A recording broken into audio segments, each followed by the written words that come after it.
नमस्कार दोस्तों, आप सभी लोगों का एक बार फिर स्वागत है। पिछले लेक्चर पे हमने एक्सप्लोरेटरी फैक्टर एनालिसिस किया था, तो उसका भी जो एनालिसिस का पार्ट है उसे हमें इंटरप्रेशन करना है। इस सेक्शन में हम इंटरप्रेशन वाला पार्ट लेंगे दोस्तों। देखिए दोस्तों, ये जो फैक्टर एनालिसिस हम लगा रहे थे पहले, जिसमें हमने ये सारे वेरिएबल्स लिए थे 1 to 14, और इसमें इससे पहले हमने कोरिलेशन भी देखा था कि कुछ दो वेरिएबल्स में कोरिलेशन नहीं था। और ये देखिए, इसमें हम लोग क्या करेंगे, univariate descriptive coefficient, KMO and anti image correlation. फिर इसके बाद एक्सट्रैक्शन में स्क्री प्लॉट, कंटिन्यू, फिर रोटेशन, रोटेशन में वेरीमैक्स और कंटिन्यू। पिछली बार हमने देखा था कि दो वेरिएबल ऐसे थे जिनका बहुत लो कोरिलेशन आ रहा था, वो मेजर्स ऑफ सैम्पलिंग एडिक्वेसी कम थी, तो इनको हमने हटा दिया था इसमें से। ठीक है, और स्कोर इसमें कुछ नहीं करना अभी। इसके बाद हमें ओके करना है। ओके करने के बाद देखिए, अब एक एक स्टेप हम आसानी से समझेंगे। सबसे पहला जो टेबल है वो है डेस्क्रिप्टिव स्टैटिस्टिक्स। ये डेस्क्रिप्टिव स्टैटिस्टिक्स कह क्या रहा है, इसको समझिए। देखिए, अभी हमारे पास 1 to 12 क्वेश्चंस हैं। तो जो पहला क्वेश्चन है वो है national company uses online services. तो जो 120 हमारे जो बायर्स कह लीजिए, तो जो रेस्पोंडेंट है उन्होंने 3.696 इनका सबका मीन आया है। इसका मतलब है कि ऑनलाइन सर्विसेज से ये लोग सेटिस्फाइड नहीं है, इनको ये ऑनलाइन सर्विसेज नेशनल कंपनी की एक्सीलेंट नहीं लग रही है। क्योंकि अगर एक्सीडेंट लगती तो ये 7.8 या 8 से ऊपर इनके सारा मीन जाता। सेकंड में, the company provides e material to the teachers. इसमें ये कुछ कुछ एवरेज है इनका स्कोर, कोई बहुत ज़्यादा ना डिसएग्री की तरफ है ना बिल्कुल एक्सीलेंट की तरफ है। फिर तीसरा इन्होंने दिया paper quality of the book. इससे खुश है सारे के सारे लोग, जो पेपर क्वालिटी है वो अच्छे पेपर की बुक छाप रहे हैं, 7.85 है। फिर कंप्लेंट भी इनकी सुन ली जाती है, लेकिन बहुत ये नहीं कह सकते कि हाँ क्विकली प्रॉम्प्टली इनकी एप्लीके जो प्रॉब्लम है सुन ली जाती है। फिर ये जो एडवर्टाइजिंग कंपनी कर रही है, बुक सेलर और एजुकेशन इंस्टीट्यूशंस वाले ही चाहते हैं कि इनकी कंपनी की एडवर्टाइजिंग भी ज़्यादा हो, जिससे लोग ज़्यादा इनके प्रोडक्ट्स को लाइक करें। कंपनी पब्लिशेस ये अलग अलग न्यू प्रोडक्ट भी कर रही हैं लॉन्च, जिसमें मेडिकल की, इंजीनियरिंग की, इस तरीके से इसमें भी इनका एवरेज ठीक है। सेल्स फोर्स इमेज भी मोर और लेस सही है, कोई बहुत अच्छी एक्सीलेंट नहीं है। फिर नेशनल कंपनी का जो ये मीन आया 6.9 है, तो कहने का मतलब है ये मीन स्कोर कम का मतलब है कि फेवरेबल नहीं है। और अगर इन्होंने ज़्यादा दिया है, 7 या 6 से ऊपर सबका मीन आ रहा है, तब हम कहेंगे कि ये स्कोर इनके लिए अच्छा है। एक हम बात कर रहे थे, हमने बात की थी कि जो मेजर्स ऑफ सैम्पलिंग एडिक्वेसी में खास तौर से देखिए, ये जब हम इसकी थ्योरी के बारे में बात कर रहे थे, ये जो measures of sampling adequacy it should be greater than 0.05। तो यहाँ पर जो हम देख रहे हैं मेजर्स ऑफ सैम्पलिंग एडिक्वेसी, ये 0.650 है, मतलब 0.5 से ज़्यादा है तो डिजायरेबल है। फिर इसके बाद क्या करते हैं हम, एंटी इमेज कोरिलेशन। देखिए, डेटा हमारा एडिक्वेट है या नहीं है, उसके कुछ पहले हमें तीन चार चीज़ें जानना पड़ती हैं कि मेजर्स ऑफ सैम्पलिंग एडिक्वेसी कैसी है, बाटलर टेस्ट ऑफ वो सिग्निफिकेंट है या नहीं है। चलिए, अब हम बात कर रहे थे कि जो एंटी इमेज कोरिलेशन, बेसिकली ये एंटी इमेज कोरिलेशन होता क्या है। कोरिलेशन तो होता है, देखिए, दोनों वेरिएबल्स के बीच में पॉजिटिव या नेगेटिव हो सकता है। जैसे मान लीजिए दो वेरिएबल हैं और उनके बीच में पॉजिटिव कोरिलेशन है, तो कोरिलेशन का जो मिरर इमेज होगी, मतलब वो होगा हमारा एंटी इमेज कोरिलेशन।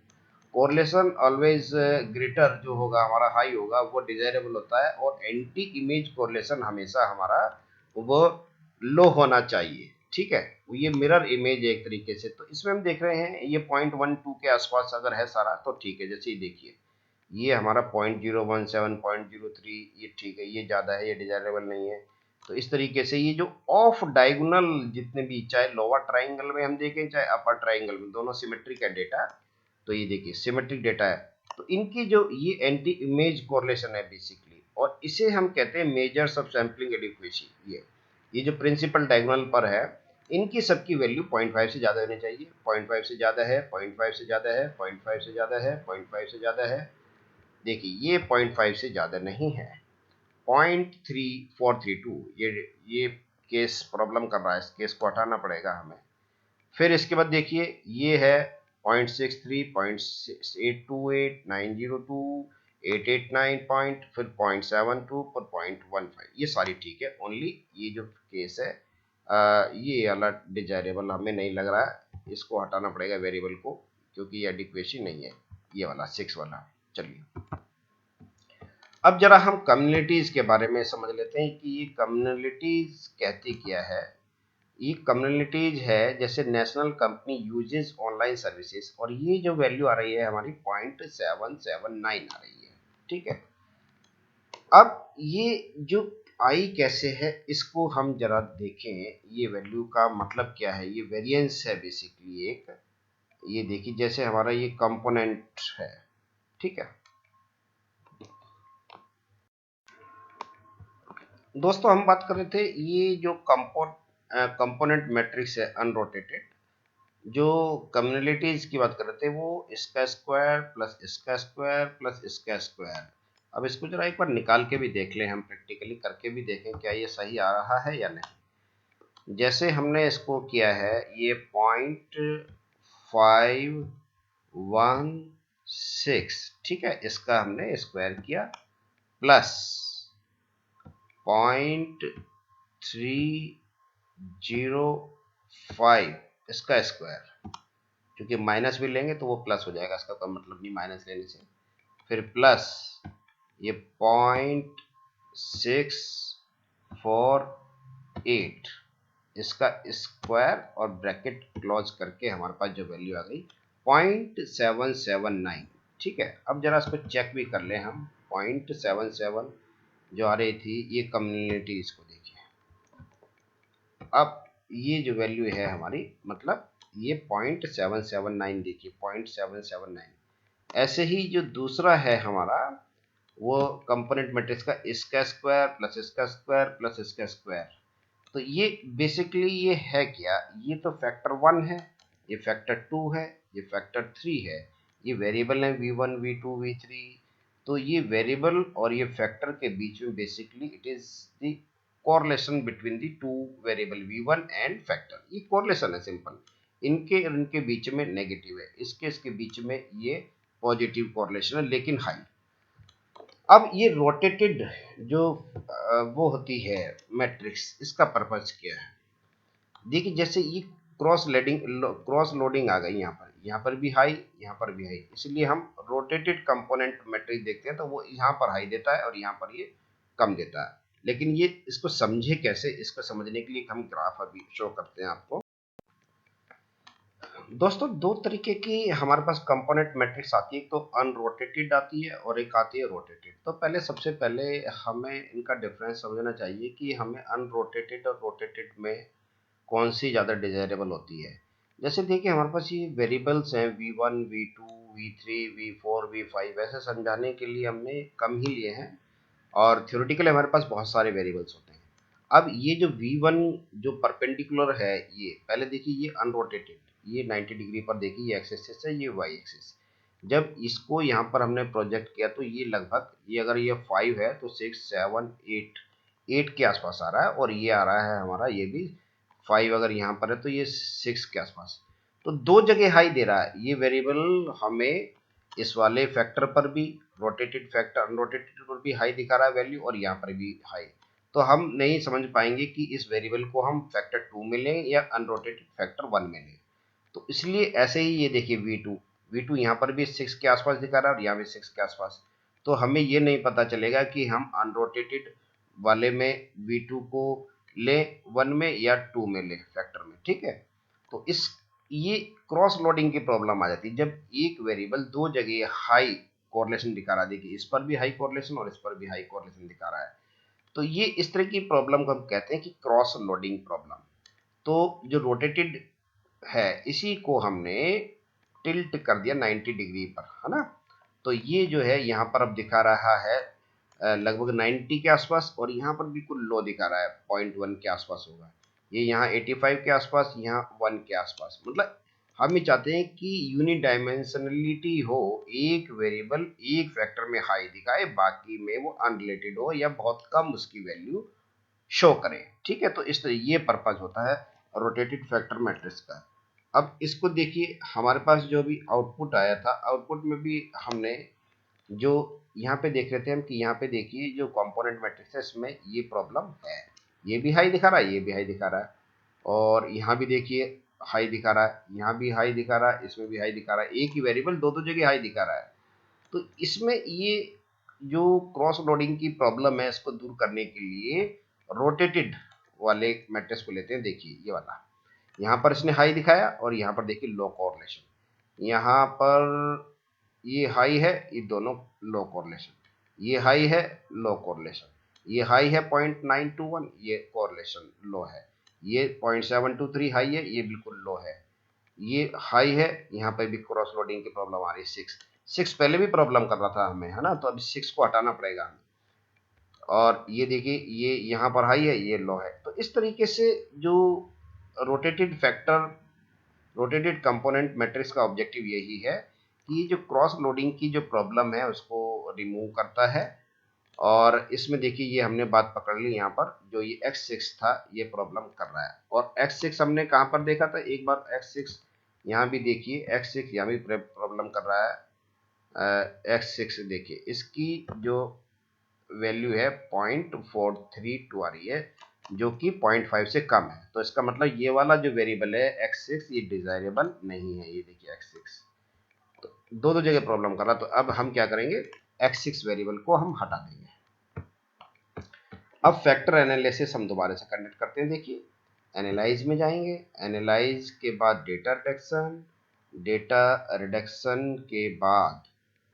रिडक्शन के बाद हमने जो ये x6 था इसको हमने यहाँ हटा दिया।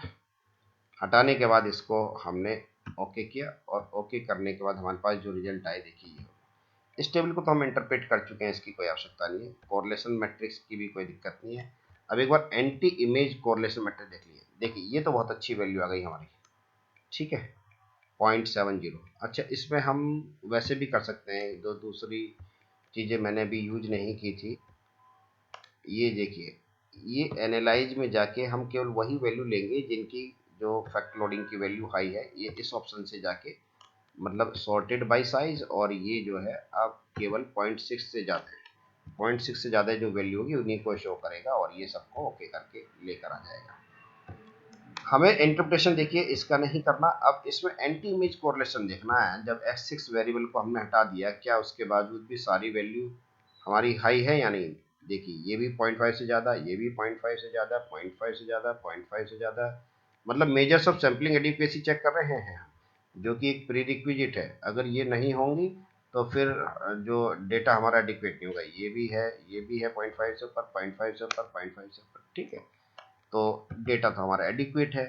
अब KMO की वैल्यू देख लें, क्या 0.6 से ज़्यादा है, अगेन ये भी हमारी डिजायरेबल है, देखिए अच्छी वैल्यू है इसकी। चलिए अब कम्युनिटीज पर जाते हैं। कम्युनिटीज के बारे में हमने बताया था, ये बेसिकली वेरिएबल 1 का स्क्वायर्ड, जो squared correlation, summation of squared correlation है। जैसे ये देखिए ये स्क्वायर्ड कोरिलेशन, इसका स्क्वायर प्लस इसका स्क्वायर प्लस इसका स्क्वायर, ठीक है।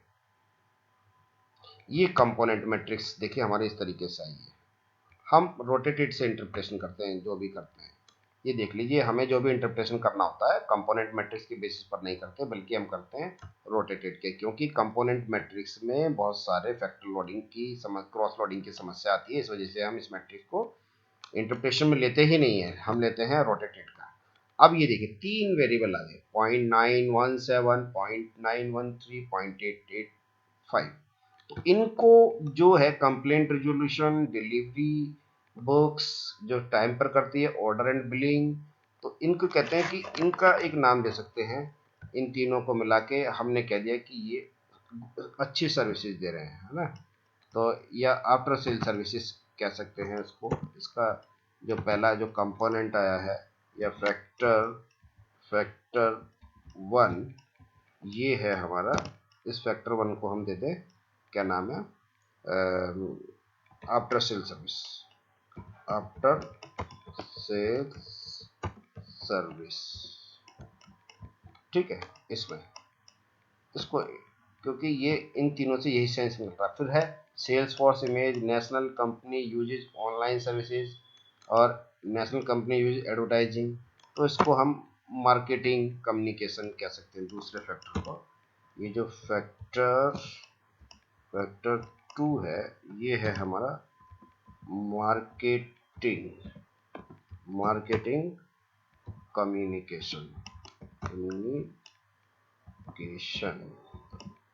ठीक है, मार्केटिंग कम्युनिकेशन।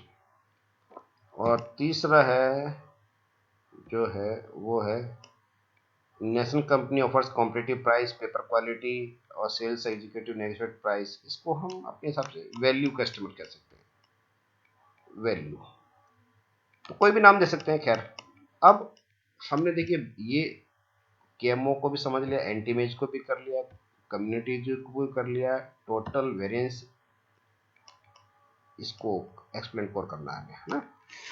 इसका मतलब क्या है, ये जो आइगन वैल्यू आई है हमारी 3.747, ये आई कहाँ से है, सबसे बड़ा सवाल ये है कहाँ से ये आई है। तो इसको हम समझने की कोशिश करेंगे।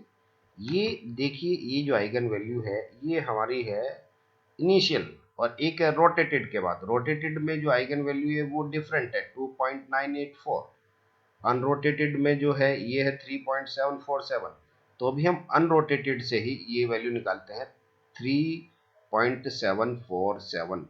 देखिए कम्युनिटीज तो हमने निकाल दी थी, इसका स्क्वायर प्लस इसका स्क्वायर प्लस इसका स्क्वायर। ठीक है, ये जो वैल्यू निकलती है हमारी, ये निकलती इनका सबका स्क्वायर करके 10 का 10। क्योंकि वो मैंने हटा दिया था, तो इसको इंटरप्रिटेशन करने के लिए मैं फिर से उसी टेबल को वापस ले आता हूँ, जिसमें हम इसको आसानी से इंटरप्रिटेशन कर सकते हैं। और रिड्यूस वाले केस हम ना लेके सारे जितने भी ऑप्शन आ रहे हैं उनको हम लेंगे। देखिए, ठीक है, ये आ गया हमारे पास। अब हमें चूंकि ये आइगन वैल्यू की वैल्यू निकालनी है, ये रोटेटेड, अब इसका स्क्वायर प्लस इसका स्क्वायर, इनका सबका स्क्वायर करना है। और ये जो है टोटल वेरिएंस, ये 3.747 कैसे आया, फिर ये कैसे आया, ये एक समझने की जरूरत है। ठीक है, तो इसमें हम अभी पेशेंस के साथ, बस एक कैलकुलेटर के साथ इसको हम कैलकुलेट करेंगे। मुश्किल से 2 मिनट का काम है, इसको धैर्य से देखेंगे। देखिए 0.041 इसका स्क्वायर किया हमने, फिर प्लस 0.096 इसका स्क्वायर किया, फिर प्लस 0.04 इसका स्क्वायर किया हमने, फिर प्लस 0.917 इसका स्क्वायर किया हमने, फिर प्लस 0.178 इसका स्क्वायर किया हमने, फिर प्लस 0.126 इसका स्क्वायर किया हमने, फिर प्लस 0.11 इसका स्क्वायर किया हमने, फिर प्लस 0.412 इसका स्क्वायर किया हमने, फिर प्लस 0.885 का इसका स्क्वायर किया हमने, फिर प्लस 0.913 इसका स्क्वायर किया, फिर प्लस 0.533 इसका स्क्वायर किया, और हमारे पास जो वैल्यू आ गई 2.98।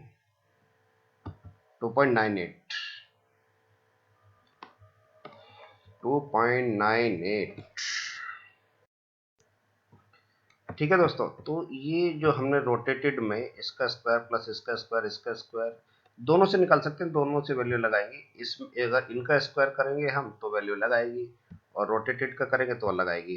तो रोटेटेड में हमारी जो वैल्यू आई है अभी देखते हैं, ये है 2.984। ठीक है, ये देखिए 2.984।